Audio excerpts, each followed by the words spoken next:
Matumaini yangu ni kwamba huu mweri wa afya, mpendwa wasikilizaji, mahali popote panapoendelea kusikiliza na kutegea sikio sauti hii. Hii ni sauti ya ndugu yako Imani Mchimbo katika siri ya mambo yaliyofichika, na kwa ruhusa yake Luba Tite naja tena mbele zenu wapendwa wasikilizaji, na kipindi na mada hii ambayo tayari mzaliwa wa pili ambaye ni Zulula Sa ameitoa kwetu. Ndugu zangu, kama jinsi mnavyoona, tema ni video ambayo imetengenezwa wiki hii Jumapili, ambapo Lady alitoa tema hii ambayo ni muhimu sana katika maisha yetu ya ndoa, ambayo inaongelea kuhusiana na mwanamke mwenye mamlaka katika ndoa. Najua kwamba mafundisho ya siku ya leo, ndugu zangu, ni mafundisho ambayo karibu watu wote duniani ambao wameoa aidha wameolewa, wale walio katika shughuli za kuoa aidha kuolewa, lakini pia hata kwa wale wasio katika ndoa ni muhimu, kwa sababu inahusu karibu watu wote. Lakini zaidi sana siku ya leo tutaenda kugusia mwanamke, yaani mwanamke mwenye mamlaka katika ndoa, yaani mwanamke ambaye yeye tuseme kwamba amevaa suruali, tuseme kama gisi unavyosema, yaani mwanamke ambaye amevaa suruali ndani ya ndoa, ndani ya nyumba. Sasa mwanaume yeye sasa anakuwa gisi Kiswahili wa Tanzania wanasema kwamba amekuwa mwanaume bwege, mambo kama hayo. Kwa hiyo huyu ndio mwanamke ambaye tutaenda kuongelea kwa siku ya leo, na mtaenda kuelewa hayo mambo yanatendeka namna gani, ni kitu gani ambacho kinamfanya mwanamke wa namna hii hawe na tabia na mwenendo wa namna hii. Hayo yote mtaenda kuyaelewa ndugu zangu. Kwa hiyo muwe makini sana, kwa sababu mambo ambayo mtaenda kusikiliza yataenda kuwabadilisha wengi sana. Lakini pia haya mambo ambayo tutaenda kuongea kwa siku ya leo, muwe makini, kwa sababu kwa wale ambao watajihisi kwamba hawahusiki, kwa hiyo watukuze Luba kupitia neno lake, na iwe pia mafundisho kwa wengine. Yes, mafundisho kwa wengine, na wale ambao wanajua kwamba haya mambo yanawagusa, ni vema, ni bora zaidi sana kubadilisha mwenendo na kuenenda kulingana na kile ambacho neno linapenda. Basi ndugu zangu, tutaenda katika kitabu cha Demonolojia kama kawaida yetu, kwa sababu hiki ni kitabu ambacho ulimwengu wa giza la kichawi haufurahii hata kidogo, hawapendi kabisa hili ambalo tunaenda kuambia kwa siku ya leo, kwa sababu mambo yote ambayo yako humu ndugu zangu ni mambo ambayo yanafungua kabisa namna gani ulimwengu wa giza la kichawi unavyofanya kazi yake, na kwa nini mambo ambayo tunayaona katika dini, katika siasa, katika mambo yote ambayo tunayaona ndugu zangu katika hali hii inayoonekana maisha yetu ya kila siku, kila kitu kinaongelewa humu. Ikiwa kuna matukio kadhaa, ikiwa kuna mambo karibu yote, demonolojia inatueleza ni nini, kwa sababu hii ni sayansi iliyokatazwa, elimu iliyokatazwa ya demonolojia, ya demon. Mnaona ndugu zangu? Kwa hiyo ni elimu iliyokatazwa ya sayansi ya demon, ambayo inaitwa kala tajokwa miangoma milima bobe, kala tajokwa miangoma milima bobe. Kwa hiyo ndugu zangu, hii ndio demonolojia tutaenda kuingia ndani kwa siku ya leo. Ndio maana tunaenda katika sura yake ya kwanza mstari wa 217 hadi 219. Inasema hivi: kama ilivyosemwa katika mstari wa 141. Kwa hiyo mkienda ndani ya demonolojia mstari wa 141 mtaenda kusikia haya ambayo tunayaongea. Kama ilivyosemwa katika mstari wa 141, ili demon zifanye kazi katika maisha ya kila siku ya mtu hadi umiliki, yani kupagaa, ni lazima kwanza aina fulani ya demon inayojulikana kwa jina la demon za matukio iweze kutenda. Tunasimama hapa, maana yake ni nini? Wanatueleza kwamba katika maisha ya kila mtu, maisha ya kila siku, yani kuna aina mbalimbali za demon, lakini ili kwamba demoni zingine zipate kutenda kazi, kwanza kuna utaratibu katika ulimwengu wa giza la kichawi, yaani kuna mpango wao kamili kabisa ambao wametengeneza vizuri kabisa, ili kuanza sasa namna gani wanaweza wakamiliki. Kwa hiyo kuna aina ya demons ambazo zinaitwa demon za matukio. Kwanza zenyewe ndio ziko hapo ili kwenda kuandaa matukio yatakayofanya kwamba mlango upate kuwa wazi. Sasa mlango ukiwa wazi, ndipo hizo demon za matukio zitaenda kuita demoni zingine ili kuambia kwamba tayari tumeshafanya kazi, tumeshaandaa, kiwanja kiko wazi kabisa, kiko bure. Kwa hiyo njooni ili mpate sasa kuingia. Nafikiri hapa mnaanza kuelewa vizuri, ndio maana wanasema kwamba hii ni kwamba ili demoni zifanye kazi katika maisha ya kila siku ya mtu hadi kummiliki huyu mtu, lazima kwanza kuwepo na aina hiyo ya demon ambayo inaitwa demon za matukio. Demon za matukio, ndugu zangu, matukio tunayo kila kukicha, maana kipindi ambacho wazazi wetu walipotuzaa, yani katika kule kuzaa kule, kulikuwa tayari matukio ambayo yameshaanza, kwa sababu vinginevyo hata katika kutuzaa ingetokea kwamba hata mzazi akafariki, aweza kukatokea kitu ambacho kiko hivi, aweza kumekuwa hivi, mambo kama haya, yani matukio yangetukia. Yani unapozaliwa ujue kwamba tayari unaingia katika matukio mbalimbali, na hadi pale utakapotoka katika hali inayoonekana, yani utakuwa tu katika matukio mbalimbali. Sasa na haya matukio, ndugu zangu, mara yanaweza yakasababishwa na demons za matukio, lakini pia kwa upande mwingine, huku hatutagusia zaidi sana, lakini tunagusia zaidi sana kuhusiana na demons za matukio ambazo zinaandaa njia ili kwamba ziende kutenda kazi yake. Sasa mstari wa 218 nasema, wakati demoni ya matukio inapotaka kuwazuru hufanya kila kitu katika uwezo wake, hii kwa kila aina ya mikakati ya kichawi. Kwa hiyo hizo ni demon ambazo zimebobea kabisa katika namna ya kutafuta namna gani wanaweza wakasababisha matukio, na ili katika matukio hayo moja kwa moja demon zingine zipate kutenda kazi. Nitawapatia tu mfano. Wewe uko katika ukweli huu wa neno la lugha, umependa kabisa, unatembea kulingana na ukweli wa neno la lugha. Bon, kunaweza ukawa sherehe fulani, watu wanacheza, wengine wanakata mahuno, ni mfano tu. Unaweza ukavuviwa tu nakasi kwamba nenda pale. Wewe uko katika neno, sio kwamba ni dhambi, haijakatazwa. Unaweza ukaenda, nini ambacho kinaendelea, kuna shida. Lakini unaweza ukasukumwa hivyo, kwa sababu hizo zinaweza zikawa demon ambazo zinapenda kuingiza katika matukio fulani, kwa sababu huko ambapo utaenda utaanza kuona wanawake ambao wanakata mahuno, na utahisi, unaweza ukahisi hata ndani mwako kusema kwamba angalia yule, unaona mambo kama haya. Sasa hapo tayari wameshaanza kuandaa matukio, yani tukio lipo tayari, lakini sasa ni wewe ndio unapendwa kunazo, na ukiingia katika hali ya kutamani, aweza kupenda kufanya kile kitendo, moja kwa moja yani mlango umeshakuwa wazi, na ikiwa mlango utakuwa wazi, hizo demoni ambazo zimesababisha matukio zenyewe kazi yao imeishia hapo. Sasa wataita wenzao. Sasa hicho kikosi kingine ambacho kitakuja sasa, ndio mtaweza kujua ni aina gani za demoni ambazo zitakuja baada ya hizo demoni za matukio kufungua mlango. Ndio maana wanasema wakati demoni ya matukio inapotaka kuwazuru hufanya kila kitu katika uwezo wake, hii kwa kila aina ya mikakati ya kichawi. Kwa hiyo zitazirisha matukio kuanzia, tuseme, kwa sababu tunaongelea kuhusiana katika ndoa, yani kuanzia kwenye uchumba wenu hadi mnaenda kuoana, demoni zinaendelea kuingiza matukio tu, na hata katika ndoa, yani demoni zinaendelea tu na matukio katika lengo la kupenda kubomoa ili mpate kuachana.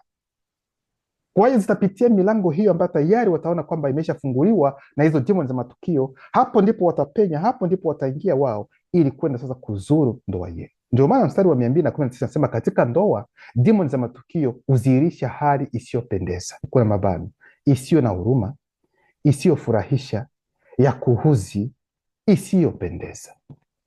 Kwa hiyo ndugu zangu, mnatakiwa kuelewa kwamba ikiwa katika ndoa mambo hayaendi vizuri kati ya mume na mke, nawaambia nyumba hiyo huwa yani unaweza ukahisi ubaridi. Inawaambia yani, hata kama wewe ni mgeni, unapokuja katika nyumba ambapo mume na mke mambo hayaendi vizuri, utahisi uwepo ambao si mzuri. Angaza, labda uwe mtu ambaye hauna roho wa utambuzi, labda unaweza ukaingia unatoka, lakini kikawaida kabisa, sehemu ambapo mume na mke hawaendi vizuri, hawako sawa, lazima kutakuwa hali fulani ambayo ipo. Na hivyo ikiwa ni mwanaume, kwa sababu ndio tunaongelea hapa, mwanaume ambaye yeye amewekwa chini ya ulinzi, yuko chini ya mamlaka ya mwanamke, ya mke wake, ina maana kwamba mme atakosa hata amani. Kuna wanaume wengine anaweza akaenda hata kazini, Anapokaa huku kazini anajua kwamba muda wa kutoka umekaribia, lakini utakuta mtu ametoka lakini anashindwa kurudi nyumbani kwa sababu anafikiri, anasema kwamba nikirudi tu nyumbani tu, yani ni vurugu, yani ni kutusiwa, yani mimi ni kuulizwa maswali, ulikuwa wapi, unafanya nini, kwa nini hivi. Yani utakuta wanaume haya mambo wanayoongea yanatendeka. Wanaume anaweza kabaki hata tena muda wa kutosha tena, na baada ya kazi imeshamalizika, lakini bado amekwama huku kwa sababu anajua kwamba nyumbani hakuna amani. Kuna wengine anaweza katoka nyumbani, anaenda huku anaingia kwenye anakunywa pombe, bia, huku ameelewa, anakuja kutulia, kwa sababu anajua kwamba ikiwa amekuja katika hiyo hali hivyo, hata yeye mwenyewe hatamuuliza maswali, wewe ulikuwa wapi, ataona kwamba huyu amelewa huyu. Kwa hiyo ndoa, mnakuja kuona kwamba ile furaha kabisa katika ndoa haipo, na ubaridi unaingia ndani ya ndoa. Hii inawaambia hakika, mnapoingia katika familia, mnapoingia katika nyumba ambapo ndoa kati ya mme na mke haipiti, unaingia na unahisi kwelikweli hapa hakuna amani. Kwa hiyo demoni za matukio zinafanya kwamba kuwepo na kutokuelewana kati ya mume na mke. Yaani utakuta ni ubishi kwenda mbele. Yaani utakuta mwanamke yeye anapenda ni yeye akiongea, ni yeye anaongea.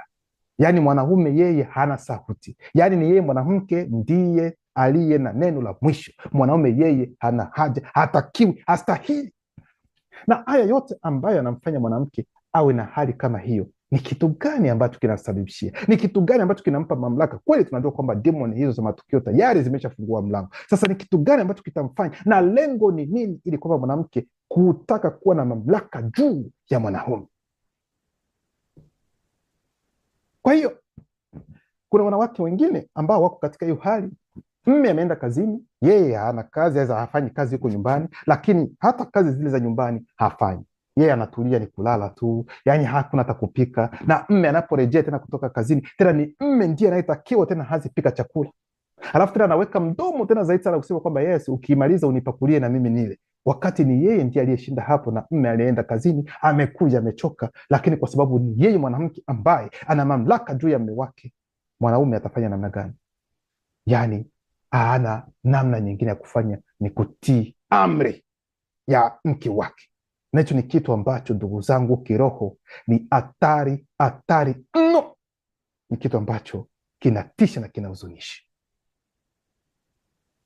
Ndio maana tunaingia katika vipengele yote ambayo nimeongea, ulikuwa ni utangulizi. Sasa tunaingia katika gongo lenyewe la ujumbe. Kipengele cha kwanza tutaongelea kuhusiana na mamlaka ya mke kwa mumewe. Kwa hiyo mamlaka ya mwanamke kwa mme wake. Demonolojia sura yake ya kwanza mstari wa 241 inasema hivi: wakati bebandambo dima mundima bobe, yani satires, yani demon katika umbo la mbuzi, na menguma madiba, yani nguva za majini ambao wataita mamie wata, zinapokuwepo ndani ya wanandoa na kupitia kwa mwanamke huyu nani? Mwanamke anakuwa mwenye mamlaka. Yani tayari hapa wametupatia chanzo. Yani kitu cha kwanza ambacho tumekiona ni kwamba tumekiona kwamba kumrazi demon hazitaki tena niendelee, zinapenda kuvuruga. Kitu cha kwanza ambacho tumekiona ni kwamba kuna demon za matukio ambazo zinaandaa kwanza uwanja, zinatengeneza uwanja vizuri, zinasababisha matukio mbalimbali. Sasa matukio yanapotokea, wao tayari wameshaweka mlango uko wazi, ndipo wataenda kuita aina zingine za demon. Na hizo aina za demon katika ndoa, yani ni aina mbili kwanza ambazo zitaanza kwanza. Demon za kwanza ambazo zitaingia katika familia, katika ndoa hiyo, ni demon bebandambo dima mudima bobe, yani demon ambazo ziko na umbo la mbuzi dume. Alafu pia kuna menguma madiba, yani nguva za majini, mami wata. Aya zenyewe wanasema samaki mtu, ingawa samaki mtu haipo, ni samaki binadamu, sawa, hapo inaweza ikawa vizuri. Kwa hiyo hizo ndio demon ambazo zitamjia nani moja kwa moja, yani zinamjia huyu mwanamke, yani zinamuingia mwanamke. Sikilizeni kwa makini, hizo demon zinamuingia mwanamke, zinampagaa mwanamke. Sasa zinapompagaa mwanamke, zenyewe sasa ndio zitachukua mamlaka kupitia mke, juu ya nini? Juu ya mwanaume, kwa sababu hizo demon zinalenga kuondoa kitu ambacho mtu mwanaume amekipewa kihalali, kiasili, kwamba ni yeye ndio kichwa cha familia, kwamba ni yeye aliyekuja wa kwanza. Kwa hiyo anatakiwa apewe haki yake, apewe heshima yake, apewe kile ambacho anastahili.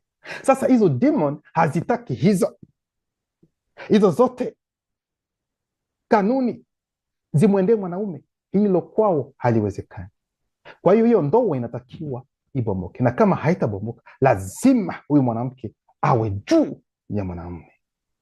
Sikilizeni kwa makini. Kwa hiyo hilo ni jambo ambalo linatendeka, yaani lengo ni kupenda kumwangamiza huyu mwanaume, lakini wao hawataenda direct kwa mwanaume, wataenda kwa mwanamke.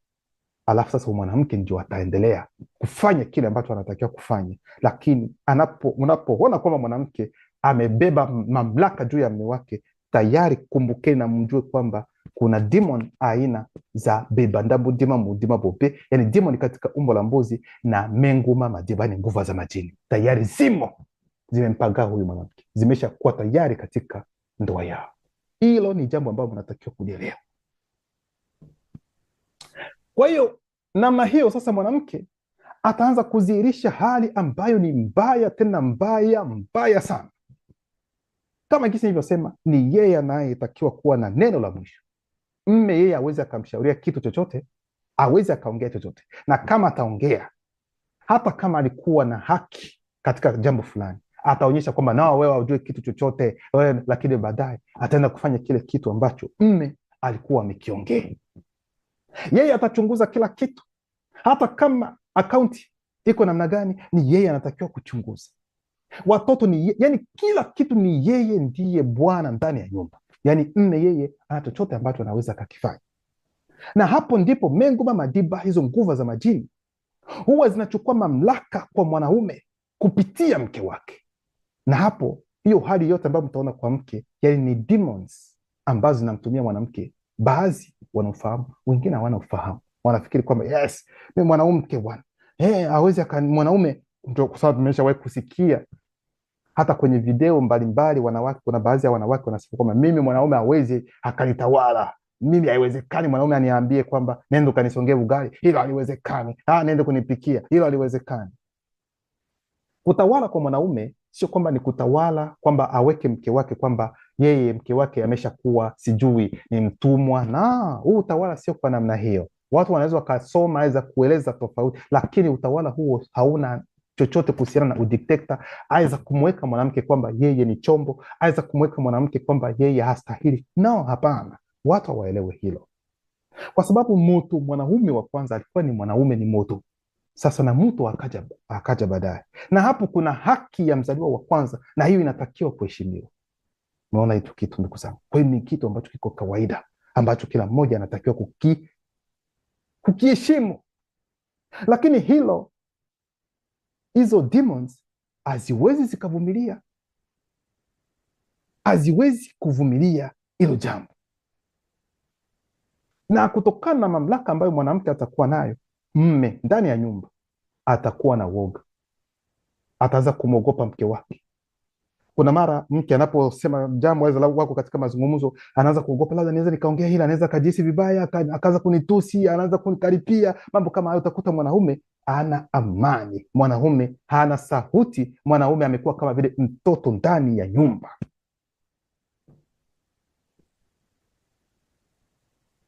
Na kutokana na hilo, mwanaume, kuna mara watu wanaweza kujiuliza, kwa nini sasa asijitenge na huyo mwanamke? Huyo mwanamke pia atakuwa na maneno ambayo atakuwa anayaongea, na tutaenda kuyaona hapo baadaye. Anaweza kumwambia mwanaume kwamba wewe ni mwanaume gani? Kwanza mimi nakuvumilia tu kwa sababu ya hivi. Angalia jinsi mimi nilivyo. Wewe kabisa ni mwanaume ambaye unaweza kukaa na mke kama mimi kweli kweli? Kuna neema kwanza wewe kuwa na mimi. Wewe unafikiri kwamba hata nikitoka hapo papo wanaume wengi wanaweza wakanitamani na wanaweza wakanioa sasa hivi, lakini kwa sababu niko na wewe sasa unaanza kupenda dharau, unapenda kuonyesha dharau. Sasa moja kwa moja mwanaume ule ujasiri pia unamtoka, anaanza kufikiri kwamba yeye hata kwamba akiamua kwamba hachane huyu mwanamke hawezi akapata mke mwingine, kwa sababu huyu mwanamke ameshamwonyesha kwamba yeye si kitu. Yani mwanaume huyu anaonekana kwamba yeye ni bure kabisa, yeye hata kujiamini, uaminifu unatoka ndani mwake. Hapo sasa ataendelea kuvumilia taabu na matatizo ambayo yataendelea katika ndoa yao. Lakini aina hiyo ya wanaume ni wanaume ambao wana mioyo ambayo tunaweza tukasema ni rahisi. Yes. Na inafika wakati ambapo labda hata wako katika sijui, wanaweza katika pirikapirika, iwe hata dukani, wanaenda kununua kitu fulani, utakuta mwanamume akizirisha hali fulani, mwanamke hii aangalie wako sehemu gani, aza yuko na nani, moja kwa moja anaanza kumkaripia mme, hata kumtusi, hata kumpiga. Wengine wanachukua mkono wanapiga, anaanza kupiga mme wake. Yani hata watu wengine wanashangaa sana, kitu gani ambacho kinaendelea? Lakini kwa sababu katika hali hii inaonekana, maana kuna wale wanaojiita kwamba wanatetea haki za wanawake, mwanamke anapopiga mwanaume hadharani hivi inaonekana kwamba huyu mwanaume kama yuko namna gani. Lakini hapokuwa tofauti, hapo matatizo yanaingia. Haki ya mwanamke ipate kuheshimiwa. Kwa hiyo kulingana na hilo, ndugu zangu, hili ndio jambo ambalo mnatakiwa kwanza kulielewa. Sasa kitu ambacho kinaendelea katika haya ni kwamba inafika wakati ambapo mwanamke kwa kuzirisha hali kama hiyo anaweka hata mkono juu ya mume wake. Na nyote mnajua kwamba kitendo cha mwanamke kuinua mkono na kuanza kumpiga mume wake, ndugu zangu, ni chukizo kweli kweli, ni kitu ambacho hakitakiwi. Maana kitendo cha kusimamisha mkono, yani ni demon ndizo zinazojiinua zidi ya huyu mwanaume na kuanza kumpiga. Yani kumpiga sio kwamba ni demon ndio zinampiga, ni mwanamke, lakini ni kuonyesha kwamba hizo demon zimesha kuwa na mamlaka juu ya huyu mwanaume. Mnaona ndugu zangu, na hayo ni mambo ambayo yapo, kwa sababu huyu mwanamke anatenda hivyo, nyuma ni demon ambazo zinamsukuma kufanya mambo kama hayo katika lengo la kumbomoa huyu mwanaume.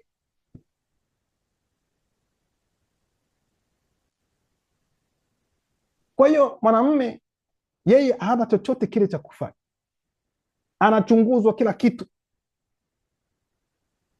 Yeye anajua kwamba mume wake ameenda saa fulani, anajua kwamba lazima saa fulani afike nyumbani. Ikitokea kwamba labda amechelewa dakika ngapi, kuna mara labda anaweza akafungiwa hata mlango kwamba hasingii, na ikiwa ataingia anawekwa hapo chini, ulikuwa wapi? Hata anaweza kujitetea akawa tu na sababu ambazo zinaeleweka kwamba labda kulikuwa foleni, aweza kulikuwa hili na lile, lakini mwanamke hawezi akakubali. Anaweza kumwambia mambo ya ajabu na kumtusi, namna gani unatakiwa kuwa hapa haraka mapema, utakiwi kupitisha muda ambao unatakiwa kufika, ni muda huu. Na mwanaume yuko hapo kimya, mwanaume yuko kimya, hajui afanye kitu gani. Ikitokea kwa mfano labda mke anafanya kazi, mme anafanya kazi, yeye mke atapenda kujua mme anapata ngapi, lakini yeye hataki hata kumjulisha, aweza kumwambia kwamba yeye anapata mshahara wake ni wa pesa ngapi, hawezi akamwambia. Na hapo hivyo tena atachunguza pesa za mme, lakini zake zenyewe zake hazichunguziki. Yeye wewe hawezi ukaulizia, mme hawezi akaulizia kuhusiana na za kwake. Za kwake ni za kwake, na hizo mme hatakiwi kujua. Lakini ikiwa ni za mme, yeye anatakiwa kujua ni ngapi anazozipata na atazitumia namna gani, na ni yeye ndiye atakayefanya nini, atakayezichukua ili matumizi yapate kutendeka. Hayo mambo ndugu zangu tunayoongea yapo hadi muda huu ambao tunaongea hapa. Ndio maana Demonolojia sura yake ya kwanza mstari wa 242 nasema anataka kusimamia na kudhibiti kila kitu, anataka kumtawala mume wake kila wakati. Kwa hiyo inatokea hata mme anapotaka hata tendo la ndoa ni kesi. Mme anapotaka tendo la ndoa inakuwa ni kesi. Kuna mara mke atakataa, sitaki, na hawezi akamwambia hata kwamba nimechoka, haweza hivi, no, hana hivyo, aseme sitaki. Lakini ikiwa ni yeye ndiye ana haja ya tendo la ndoa na anaenda kumwambia mme, kwa sababu mme labda alikuwa kazini, amechoka sana, amekuja na akisubutu kusema kwamba siwezi, natoka, hapo tatizo linaingia. Anaanza kusara, kwa sababu yeye anajiangalia yeye mwenyewe, aangalie mme wake.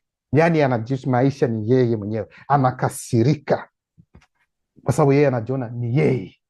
Namna gani wewe unaanza kataa kile mimi ambacho ninakipenda? Anasahau kwamba naye pia mwenzake alikuwa anahitaji, lakini yeye hakutaka. Ndio maana kitabu cha Didite sura yake ya 3 mstari wa 4 ndani ya Biblia Kalata Mbali inasema menguma madiba, yani nguva za majini zilitaka kudhibiti kila kitu katika eneo hili. Mwanamke huyu anataka kusimamia kila kitu ndani ya nyumba: rangi ya kuta, samani, watoto, fedha, safari, hata miradi. Yaani kila kitu ambacho mumeandaa lazima yeye ndiye msimamizi wa kila kitu, na ni yeye aliye na neno la mwisho. Utafanya hiki, ndi hivyo. Mwanaume hawezi kukabisha, yaani kila ambacho anaongea ndicho kinatakiwa kifanyike tu. Watoto watavaa hivi, ni yeye. Sitaki watoto wafanye.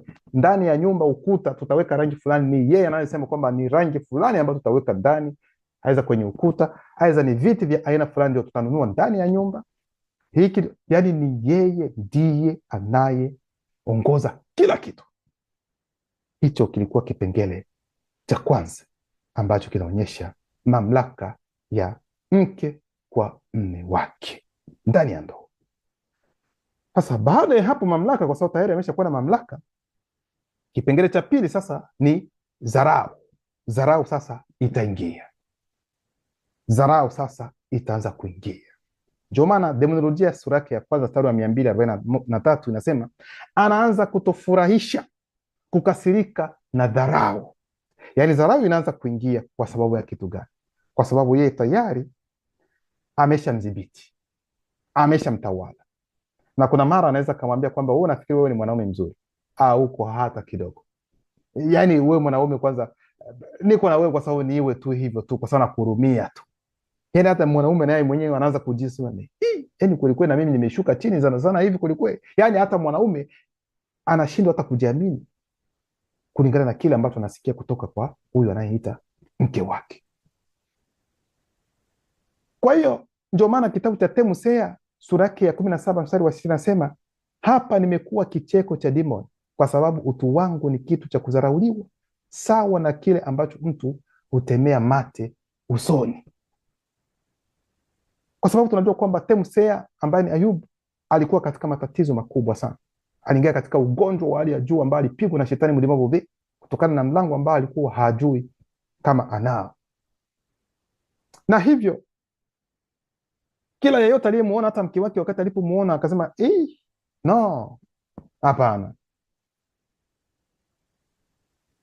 Angalia. Unaweza kufuru tu kwa sababu haiwezekani, wewe hauna kosa lolote, kwa nini uingie katika matatizo kama haya? Unaona? Lakini mume wake akasema, mbona unaongea kama vile mwanamke asiyeanzishwa? Unaona? Mambo kama haya yanatendeka kwa sababu ameshakuwa kitu cha kudharauliwa. Yaani demons zinaonyesha kwelikweli dharau zidi ya mwanaume kupitia mke wake. Ndio maana sura yake Temusea Ayubu 19 mstari wa 17 inasema, nimedharauliwa hata na demon, nikisimama napokea matukano yao. Hivyo ndivyo Temusea anasema, kwa sababu wanawake wengi wao watakaa tu, hawataki kufanya chochote, lakini kwa sababu anajua kwamba tayari amesha kumiliki, amesha kutawala kwelikweli.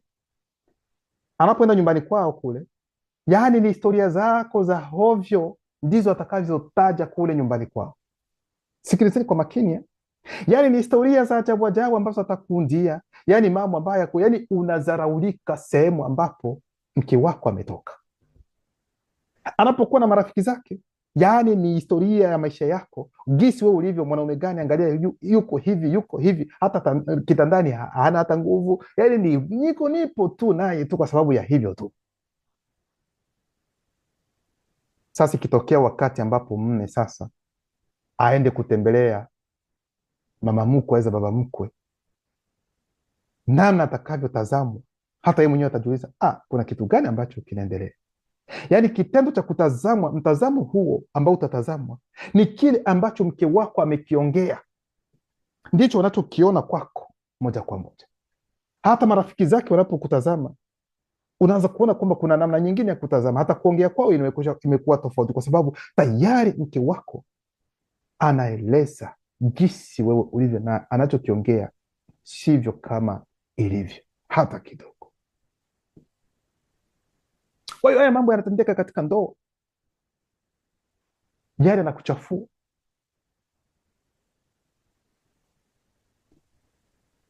Na hapo unapokuwa nyumbani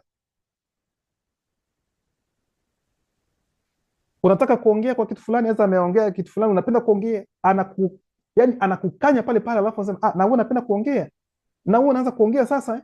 Na hivyo hawezi akaangalia ni nani ambaye yuko karibu yako, pembeni yako ni nani, aweza mko sehemu gani, no, yani anazirisha ukosefu kwa mfano wa adabu. Lakini kuna wakati ambapo pia anaweza akafanya tu kama vile ni mchezo ili kumridhisha yule ambaye amekuja. Inaweza ikawezekana kwa mfano kukawa mgeni ambaye amekuja, ni mfano tu ambao ingawa sio kitu ambacho kinaweza katokea kila wakati. Yani ile hali ya kuonyesha kwamba anamtawala mume wake, kuna mara anaweza akaitoa usoni, na hapo moja kwa moja unaona kwamba ni mwanamke tu kawaida ambaye hana matatizo, kwa sababu anajua kwamba kuna mgeni kwa mfano ambaye yeye mwenyewe anathamini na hataki kwamba huyu ajue kile ambacho kinatendeka. Anaweza kazirisha hali kama hiyo, na anapotoka tu moja kwa moja tena huyo bam, moja kwa moja anabadilika, hadi mama anajiuliza ni kitu gani ambacho kitaendelea, mbona wakati alipokuwa hapa ambao tulikuwa vizuri, lakini ametoka tu moja kwa moja amebadilika, na mimi sijakufanyia kitu chochote, kwa sababu yeye hataki, kwa sababu anaona kwamba huyu mwanaume hatakiwi kuwa na raha katika nyumba hii, raha haitakiwi. Kwa hiyo hizo ni demon ambazo ziko nyuma, ambazo zinasukuma kwamba hiyo hali isipate kutokea ya amani, ya furaha humo, kwa sababu lazima mwanamke wamgandamize hizo demon, yani wagandamize mme kupitia huyo mwanamke, ndio wanapenda kumaanisha. Kwa hiyo ndugu zangu, mnatakiwa kuelewa kwamba wanaume wengi, maana tunaongelea wanaume jinsi wanavyonyanyaswa, yani wanaume wengi kuhusiana na hili wanateseka sana na hiyo roho ya dharau inayotoka kwa wake zao. Yani ni kitu ambacho kimeendelea sana katika maisha ya ndoa ya walio wengi, na hili lipo kwa watu ambao wamekubali ukweli, wanaweza wakazirisha hiyo hali, lakini pia hata kwa wale ambao hawapo katika ukweli wanaweza wakazirisha hali kama hiyo. Wengine wanakimbia, hata wanashindwa hata kukaa nyumbani kwa sababu wanakimbia vurugu kutoka kwa wake zao, kwa sababu mwanaume, walio wengi hawaelewi mwanaume yuko namna gani. Mwanaume hapendi vurugu kila saa hapo. No, mwanaume hayuko hivyo. Ndio wao wengine, hata mume ametoka tu kazi, angalia anatoka tu kazi, angalia anaingia tu moja kwa moja ameshashikwa hapa, ameshakabwa. Kwa nini ulifanya hivi na vile? Hajatulia, hata kutulia hajatulia, kula hajala, kuoga hajaoga, yani hata wewe mwenyewe. Ndio maana utakuta wanaume wengine yani ni muda mchache yuko nyumbani, kwa sababu anajua kwamba mimi hata huu mchache ambaye niko nyumbani yani ni vurugu tu. Ndio maana anakuta anaenda anatembea huko, anaenda vijiweni jinsi wanavyohita huko, halafu baadaye jioni anakuja tu, anajua kwamba hapa ni kula, kama kutakuwa chakula na kula na lala, na kama hakuna basi, kama ni hivyo boom, analala, kwa sababu anajua kwamba hapa amani haipo. Kwa hiyo wanashindwa kukaa majumbani kwao kwa sababu ya hizo hali na tabia ambazo mke amejizirisha. Ndio maana kitabu cha Demonolojia sura yake ya kwanza mstari wa 244 nasema, mbele ya mume wake mke mara kwa mara huzihirisha tabia mbaya kwa kuonyesha uchokozi. Kwa hiyo ataanza kumchokoza hata kwa sababu anapenda aongee. Maana kuna wanawake wengine mtu asipoongea kwake amwezi mkatulia na amani, lazima aongee kitu ili ujibu. Lakini tatizo ukijibu tena anakuambia na wewe unaanza kujibu, na ukikaa kimya unanikalia kimya, yani unanizarau wewe ndio unanilisha. Mambo kama aina za wanawake wa namna hiyo, yani utajiuliza wanatafuta kitu gani hasa. Kama wewe unaona kwamba huyu mwanaume kwa hali anayo kwamba haiko sawa kwako, jiulizeni sasa, kwa nini hawaamui kwenda waondoke katika ndoa? Kwa nini hawawezi wakaondoka? Kwa sababu wana plan, wana mpango kamili ambao wako na wa kuangamiza, wa kubomoa huyu mwanaume. Kwa hiyo hawezi akatoka. Ndio maana yuko pale kuhakikisha kwamba anamaliza kwa namna moja hasa nyingine. Kwa hiyo lengo la demoni hizo zinapitia mwanamke huyo ili kumbomoa huyu mwanaume, kumwangamiza huyu mwanaume. Lakini kitu ambacho unatakiwa kuelewa kwamba hiyo hali, ingawa kwelikweli demon zimekuja, haziwezi zikaja, hata demon za matukio haziwezi zikafanya matukio ambayo hawaoni kile ambacho huyu mwanamke alicho nacho, kwa sababu hizi hali hizi, ili mulielewe vizuri, hii hali aza tabia ya namna hii ambayo mwanamke anaonyesha, yani msifikiri kwamba ni kitu ambacho ameiga sehemu, no, ni asili yake. Kabla hata ya kuolewa alikuwa hivyo. Sikilizeni kwa makini. Yani hata kabla ya kuzaliwa, kabla ya kuolewa alikuwa na hali hiyo. Sasa itajizirisha sasa wakati ambapo ameshakuwa katika ndoa. Sasa demons zitaenda kufanya tu matukio kidogo ili kwamba hiyo hali ipate kujitokeza. Yani hali ya mwanamke wa namna hiyo ipo tu, hata kabla hajaolewa alikuwa yuko hivyo.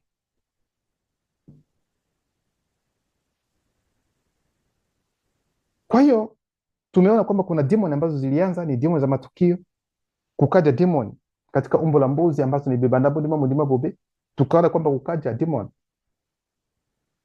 mengu mama diba, yani nguvu za majini,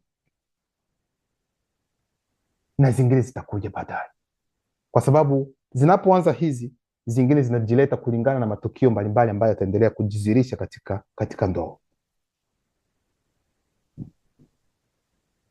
Kwa hiyo haya ni mambo ambayo yanatokea, ndugu zangu.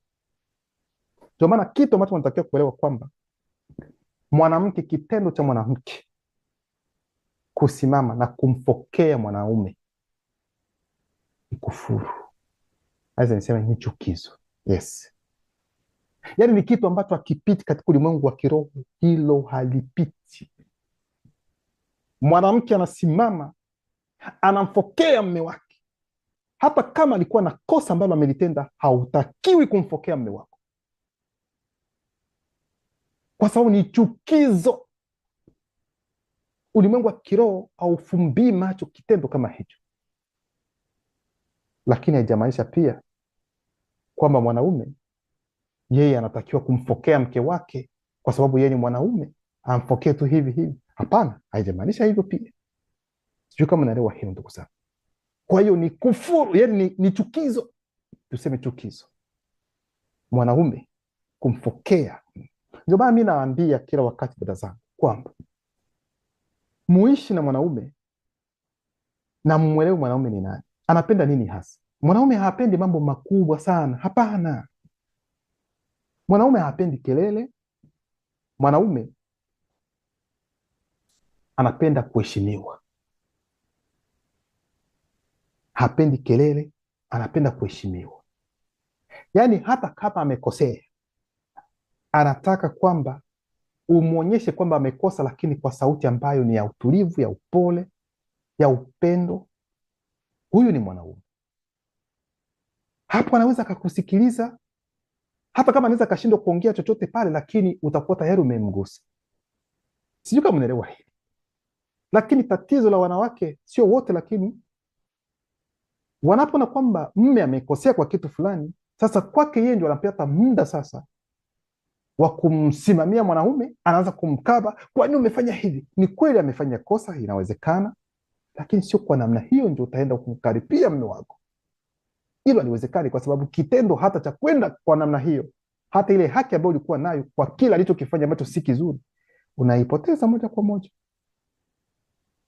Kwa hiyo ni mambo ambayo ni muhimu sana kuyazingatia na kujua ni namna gani unatakiwa kukaa na mme wako, kwa sababu katika ndoa kuna mambo matatu: kuna mazungumzo, kuna ushirikiano na kuna heshima. Hivi vitatu, usipokuwa hivi vitatu, ndoa hipo. Aweza kunapokosa kimoja, hiyo ndoa inayumba, inaanguka. Ili mulielewe vizuri. Sasa mwanaume anapenda kuheshimiwa, yani ile thamani ya mwanaume aihisi kwelikweli anayo. Hataki mtu wa kumdharau, aidha mwanamke amdharau, mchukue kwa sababu hana fedha, hana nini, kwamba umchukie, aidha umdharau, umuone kwamba yuko duni. No, kwa mwanaume hilo halipiti. Ndio maana mtaona kwamba kuna aina mbalimbali, muangalie katika hali inayoonekana. Kuna wale wanaojiita kwamba ni wanawake wazuri na kuna wengine ambao wanaitwa kwamba ni wanawake wabaya. Bo, wao wanasema wabaya. Je, kuna mwanamke mbaya? Bo, kwa wale wanaojiita sana wanawake kwamba wao ni wazuri, walio wengi hawaolewi, na kama wataolewa wataachika. Walio wengi wanafanya hivyo. Mjiulize kwa nini? Kwa sababu mwanamke mwingine anapojua kwamba yeye kwa mujibu wake kwamba yeye ni mzuri, kuna namna ya kiburi ambayo inamwingia moja kwa moja, na anapojiona kwamba yeye ni mzuri, kwa hiyo mwanaume hawezi akamwambia kitu ambacho kipo tofauti, kwa sababu yeye ni mzuri. Kwa hiyo ukifanya tofauti, yeye anaweza akapata mwingine tu. Mnaona hicho kitu? Na hilo ni jambo ambalo ni mbaya sana.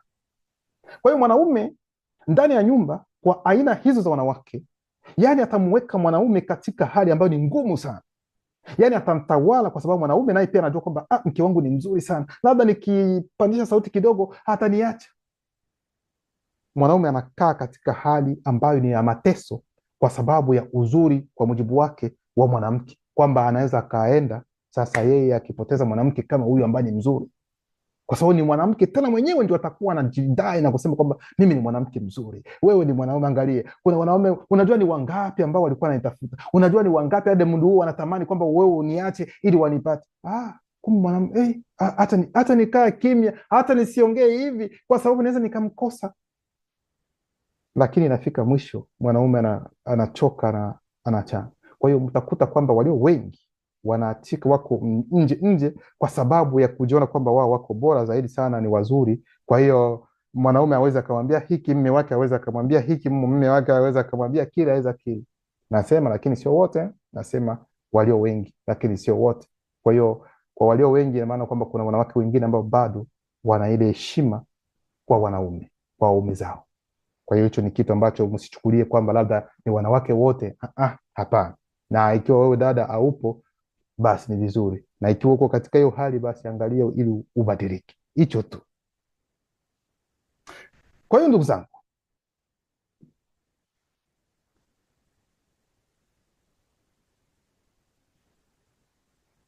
katika ndoa mnapoona kwamba mme na mke mambo hayaendi vizuri, mnaweza mkasikia katika ndoa kwamba mme amemuua mke wake, mwanaume amemuua mke wake.